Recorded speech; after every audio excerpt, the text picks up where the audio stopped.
les ténèbres en mouvement. La lourde dalle de basalte dissimulée dans les fondations de la cité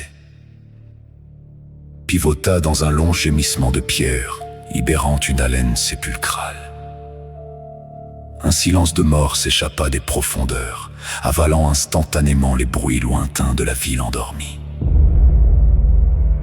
Ils émergèrent l'un après l'autre, trois silhouettes d'une élégance glaciale, se découpant avec une netteté surnaturelle contre la noirceur des ruelles. Ce soir-là, Clermont-Ferrand n'était qu'un gouffre d'ombre. Le ciel s'était mué en un linceul d'une épaisseur suffocante. Les nuages lourds de pluie égorgés d'une électricité statique que seuls les prédateurs pouvaient ressentir, étouffaient la lueur de la lune et des étoiles.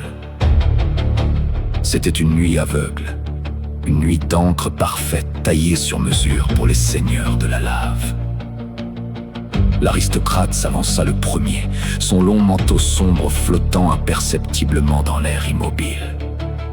Derrière lui, le jeune vampire, les muscles tressautant sous une tension perpétuelle, balaya l'obscurité de ses yeux affamés, reniflant l'air avec la nervosité d'un lévrier prêt à rompre sa laisse.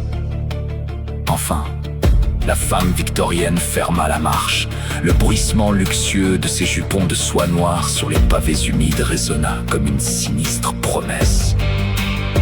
Soudain, un grondement rauque et vibrant déchira le silence. Dans l'encoignure d'un mur rongé par le salpêtre, deux yeux d'un jaune fiévreux luisaient dans l'obscurité. Un gros chat de gouttière, le dos voûté en un arc agressif, les poils hérissés de terreur, crachait sa haine face à l'anomalie. L'instinct de l'animal hurlait. Il percevait l'absence de battement de cœur, l'odeur métallique du sang-froid et la mort qui radiait de ces trois intrus. Il gronda plus fort, reculant d'un pas maladroit. La femme victorienne s'arrêta. Elle tourna lentement son visage d'albâtre vers l'animal. Sous son apparence de poupée de porcelaine, lueurs d'une cruauté indicible s'allumèrent dans ses pupilles. Elle ne fit pas un pas. Elle se contenta de lever une main gantée de dentelle et d'un mouvement d'une lenteur exquise. Esquissa un geste de mépris absolu, un balayement de la main balayant l'existence même de la créature.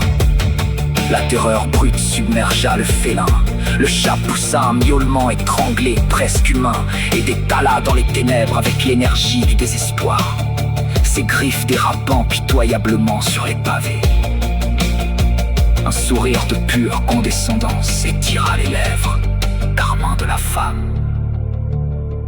Les faibles qui marchent sur 2 ou 4 pattes restent désespérément prévisibles.